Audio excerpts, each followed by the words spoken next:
खबरों को देंगे विस्तार। सबसे पहले बात होगी प्री मॉनसून की, क्योंकि प्री मॉनसून के बाद अब मॉनसून ने आज केरल में दस्तक दे दी है।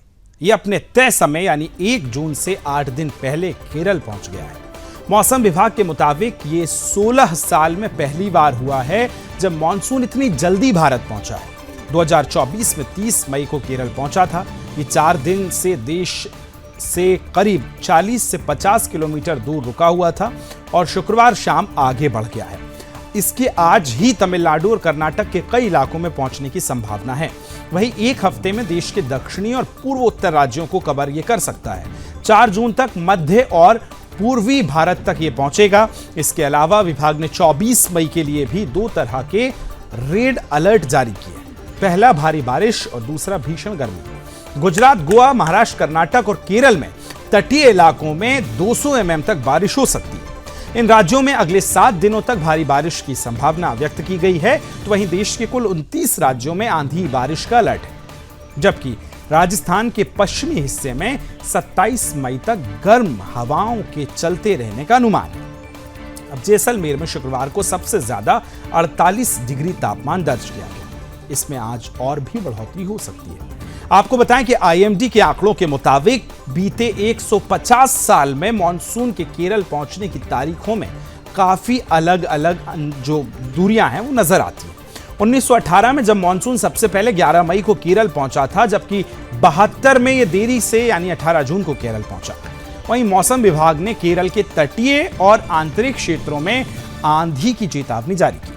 मछुआरों सहित आम लोगों की एहतियाती उपाय करने की सलाह भी उन्हें दी गई। केरल, कर्नाटक और लक्षद्वीप के तटों पर 27 मई तक मछली पकड़ने के लिए समुद्र में जाने पर रोक लगा दी गई है।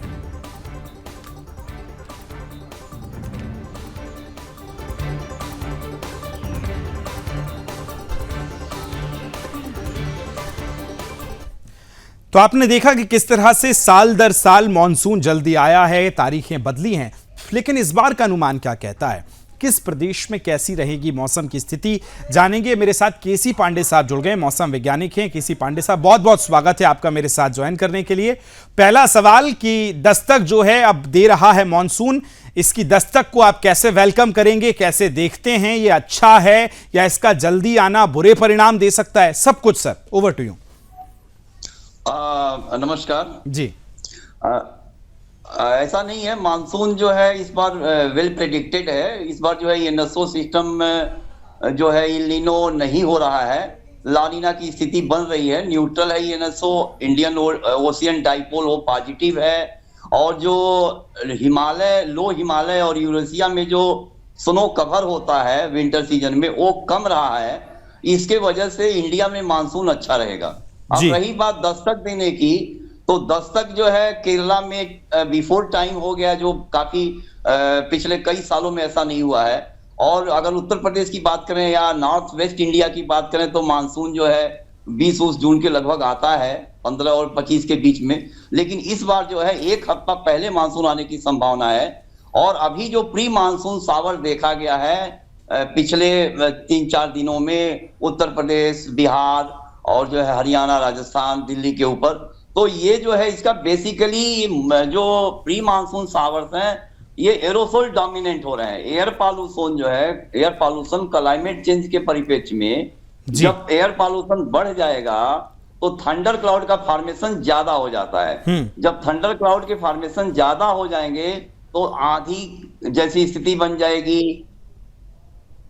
जी सर, ये भी मेरा सवाल है कि जैसे जो जल्दी अभी मॉनसून देखने को मिल रहा है, पिछले सालों में हम देखें तो 30 मई या उसके बाद आसपास नजर आता था और उससे पहले जो नजर आता है, तो ये क्यों हो रहा है? जल्दी आने के पीछे इसमें क्या कारण रहा है? और एक बड़ा सवाल इस समय जो सोशल मीडिया पर भी हम वायरल कई बार देखते हैं कि हम देखते हैं कि कभी ठीक गर्मी के बीच बारिश हो जा रही है, बारिश के बीच अचानक से सर्दी बढ़ जा रही है, फिर गर्मी हो जा रही है। तो ये क्लाइमेट चेंज क्या दर्शाता है सर?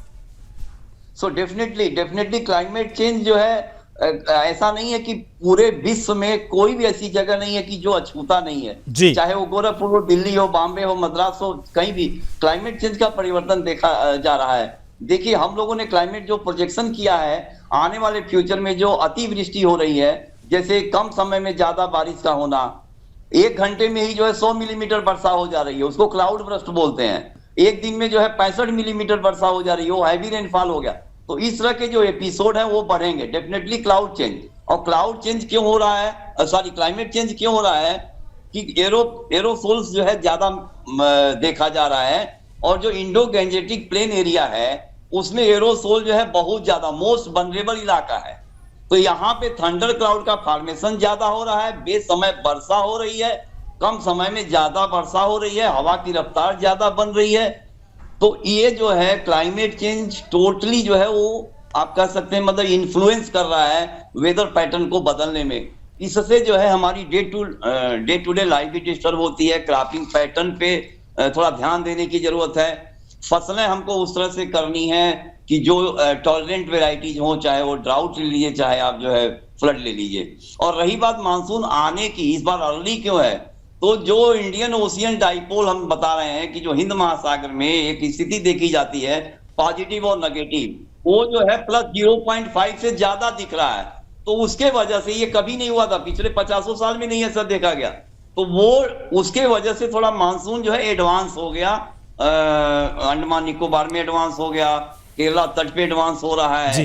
और जमीन में मतलब जब पृथ्वी में आएगा, मतलब जो है समुद्र से जब पृथ्वी पे आएगा, मतलब केरला में आएगा, फिर महाराष्ट्र में आएगा, फिर धीरे धीरे आगे बढ़ेगा, तो वो थोड़ी सी उसकी रफ्तार वहां फिर कम देखी सर जाएगी। एक बड़ा बुनियादी सा सवाल ये है कि क्या ये जो क्लाइमेट चेंज हो रहा है, हम देखते हैं कि सर्दी जो है कई बार बहुत कम पड़ रही है, या सर्दियों में बहुत ज़्यादा सर्दी है, गर्मी इस बार बहुत ज़्यादा उतनी खास नहीं रही जितनी पिछली बार में रहती थी। तो क्या ये बदलते मौसम के पीछे मनुष्य ही जिम्मेदार है? जो प्रकृति का दोहन, हम उसके साथ जो खिलवाड़ कर रहे हैं, वही परिणाम स्वरूप हमें देखने को मिल रहा है। सर कितना इत्तेफाक रखते हैं इस बात से? बिल्कुल 100%, 97% जो मैन मेड मतलब ह्यूमन इंड्यूस्ड जो क्लाइमेट चेंज है वो 97% है जी। 3% ही जो है वो केवल नेचुरल जो है।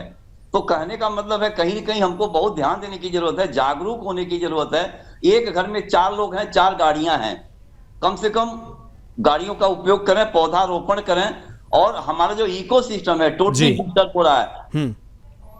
बिल्कुल पांडे साहब, बहुत महत्वपूर्ण ये तमाम चीजें हैं जो हमें करना होंगी, तभी हम इस तरह से प्रकृति के दोहन को रोक पाएंगे। बहुत बहुत धन्यवाद सर मेरे साथ जुड़ने के लिए, चर्चा करने के लिए, बातचीत करने के लिए। आगे भी उम्मीद है हम जुड़ते रहेंगे।